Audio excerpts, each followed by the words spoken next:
Hello students, ये आज हम लोग नरेशन सीखते हैं। आज मैं आप लोगों को नरेशन के पहले पार्ट के बारे में बताऊंगा।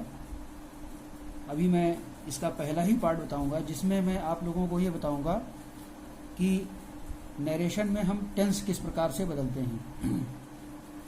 तो आइए हम लोग सीखते हैं कि नरेशन में हम टेंस किस प्रकार से बदलते हैं। तो स्टूडेंट्स, नरेशन जो होता है उसको हम इंग्लिश का एक और वर्ड है, उसमें हम कहते हैं उसको, देखिए उसको हम कहते हैं स्टेटमेंट।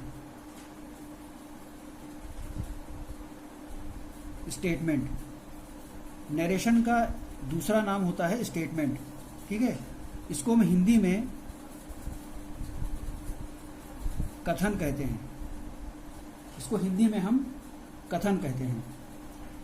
अब देखिए स्टेटमेंट जो होता है ये दो भागों में विभाजित किया जाता है। ये दो भागों में बटा हुआ है। पहला पार्ट जो है इसको हम कहते हैं डायरेक्ट सेंटेंस। पहले पार्ट को हम कहते हैं डायरेक्ट सेंटेंस और दूसरे पार्ट को हम कहते हैं इनडायरेक्ट सेंटेंस। इनडायरेक्ट सेंटेंस पहले पार्ट को डायरेक्ट सेंटेंस कैसे कहते हैं और दूसरे पार्ट को इनडायरेक्ट सेंटेंस कहते हैं। तो अब हम लोगों को चेंज क्या करना होता है कि जो हमारे परीक्षा में डायरेक्ट सेंटेंस दिया होता है उसी को हमें इनडायरेक्ट में बदलना होता है। चलिए आगे बढ़ते हैं शीघ्रता से। पहले हम देखते हैं कि डायरेक्ट सेंटेंस क्या होता है। देखिए डायरेक्ट सेंटेंस में दो पार्ट होते हैं। डायरेक्ट सेंटेंस में दो पार्ट होते हैं, वो मैं आप लोगों को बता रहा हूँ। पहला पार्ट जो होता है उसको कहते हैं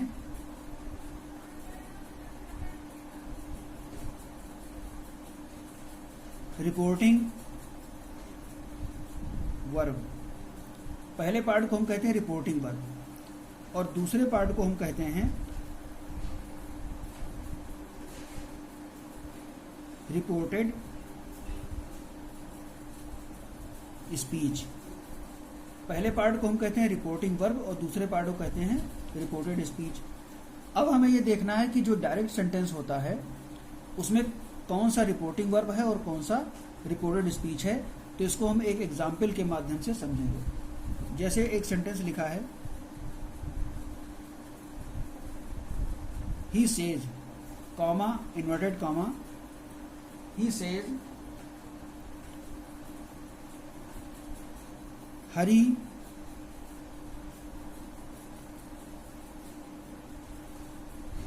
goes to school, inverted comma close.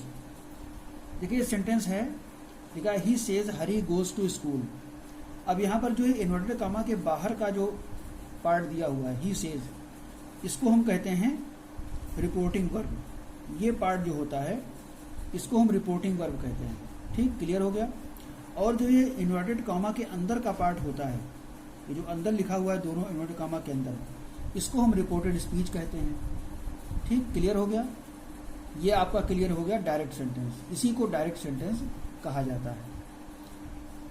अब इसके बाद हमको ये देखना है कि हम इनडायरेक्ट सेंटेंस क्या होता है।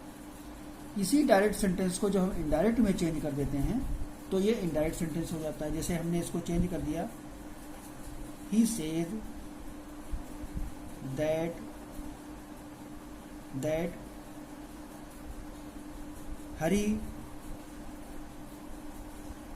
हरी गोज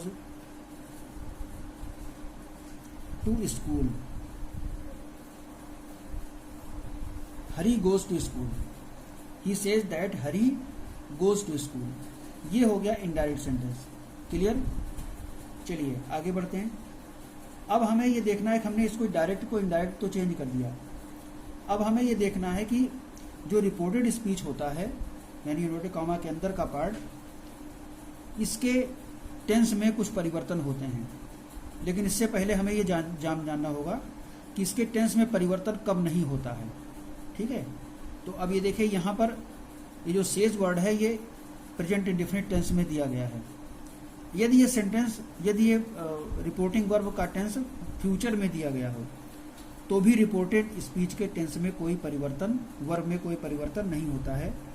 जैसे उदाहरण देते हैं हम, he will say that Hari goes to school. ठीक, अब इसको हमने इंडायरेक्ट बनाया। यहां पर अगर मान लीजिए विल से होता तो भी इसमें ये वर्ब है वो गोज, इसमें कोई परिवर्तन नहीं होगा। इसी प्रकार से यदि ये टेंस अगर आपका दिया हुआ है प्रेजेंट परफेक्ट में, हैज सेड, तो भी इसके टेंस में कोई परिवर्तन नहीं होगा। ठीक, तो भी इसके टेंस में कोई परिवर्तन नहीं होगा।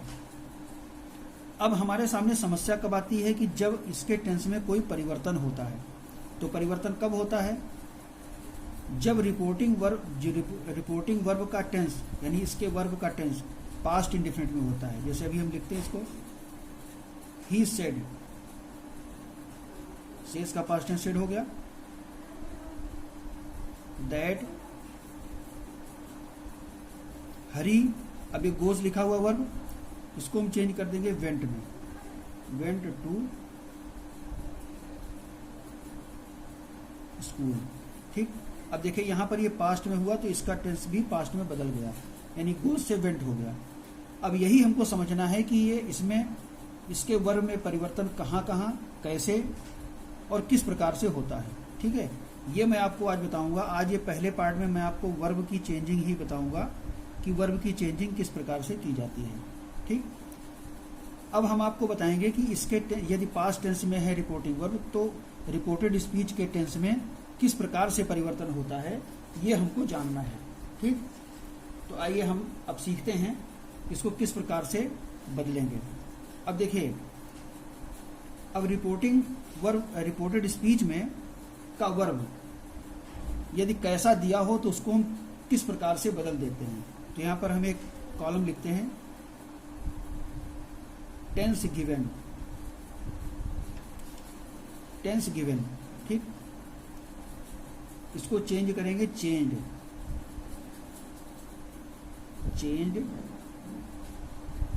टेंस। ठीक, अब यहां पर जो दिया गया है और उसके बाद इसको हम किस में बदल दिया करेंगे। तो अब देखिए, पहले नंबर पर आता है, यदि मान लीजिए आपका वर्ब जो है वो फर्स्ट फॉर्म में दिया गया है। ठीक, या वर्ब के फर्स्ट फॉर्म में एस या ईएस जुड़ा है, तो इसको हम चेंज कर देंगे वर्ब की सेकंड फॉर्म में। क्लियर हो गया? एक एग्जांपल से समझ लेते हैं। मान लीजिए गो लिखा है या गोज लिखा है यानी गो फर्स्ट फॉर्म हो गया और गो में ईएस जुड़ गया तो गोज हो गया। इसको हम चेंज कर देंगे वेंट में। जैसे अभी हमने यहाँ बदला था, गोज को वेंट में बदल दिया था, तो गो का सेकंड फॉर्म वेंट होता है। ठीक, आगे बढ़ते हैं। क्लियर हो गया? आइए, अब अगर मान लीजिए ये सेंटेंस निगेटिव में दिया गया है, डू नॉट और वर्ब की फर्स्ट फॉर्म, या डज नॉट या वर्ब की फर्स्ट फॉर्म, तो इसको हम चेंज कर देंगे डिड नॉट और प्लस वर्ब की फर्स्ट फॉर्म। ठीक, जैसे मान लीजिए अभी उदाहरण देते हैं कि मान लीजिए लिखा है डू नॉट गो। ठीक, या लिखा है डज नॉट गो, तो इसको हम चेंज कर देंगे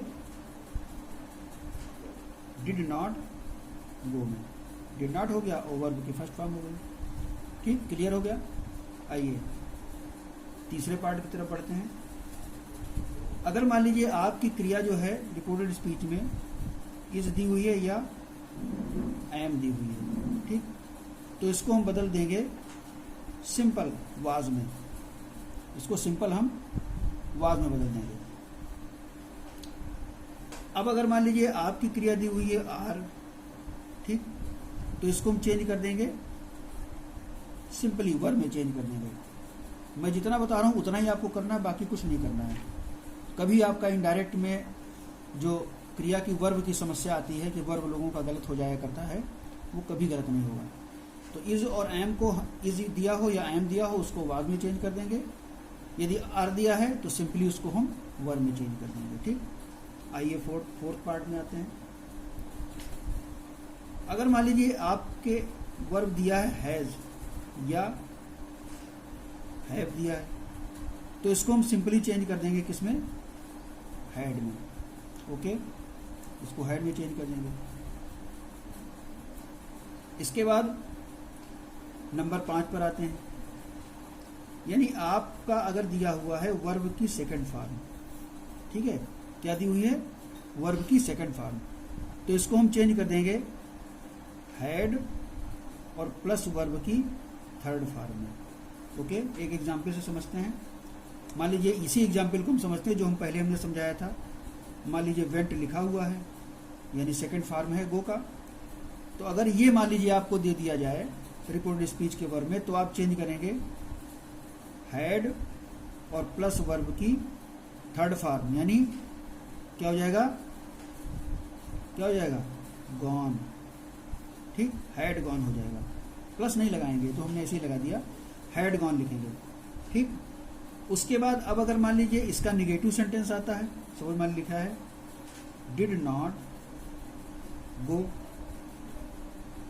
ठीक, डिड नॉट गो लिखा है तो क्या लिखेंगे, हैड नॉट गॉन। ठीक, अब यहां पर गो हमने वर्ब लिखा है, कोई जरूरी नहीं कोई भी वर्ब हो सकता है। ठीक है, ये जब हम आप लोगों को एग्जाम्पल करवाएंगे तब ये बहुत अच्छे से क्लियर हो जाएगा और सबको समझ में भी आ जाएगा। ठीक है, मेरी इस बात को फॉलो करेंगे, कभी भी आपका वर्ब इनडायरेक्ट में गलत हो ही नहीं सकता, ये मेरी गारंटी है, अगर आप इसको फॉलो करते हैं तो। अन्यथा फिर हम कुछ नहीं कर सकते हैं।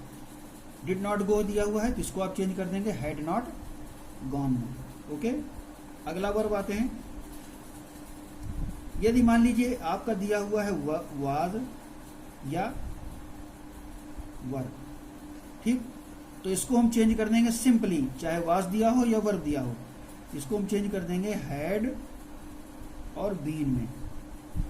कुछ नहीं करना आपको, वाज या वर्ब दिया हो इसमें से आप इसको सीधे उठा करके हैड बीन में बदल दीजिए, बिल्कुल सारा काम फिनिश, एकदम बिल्कुल ओके हो गया। इसके बाद अब आगे 7 नंबर पर देखिए, अब दिया हो मान लीजिए विल दिया है तो इसको आप सिंपली वुड में बदल देंगे। उसके बाद 8 नंबर पर मान लीजिए शैल दिया है तो आप चेंज कर देंगे शुड में। ओके, कुछ अन्य क्रियाएं भी होती हैं, जैसे मान लीजिए मे लिखा हुआ है MAY, ठीक, मे वर्ब आ सकता है तो इसको हम चेंज कर देंगे माइट में। 10 नंबर पर आते हैं। मान लीजिए लिखा है कैन तो इसको पास्ट में चेंज कर देंगे कुड में। ओके, अब देखिए नेक्स्ट,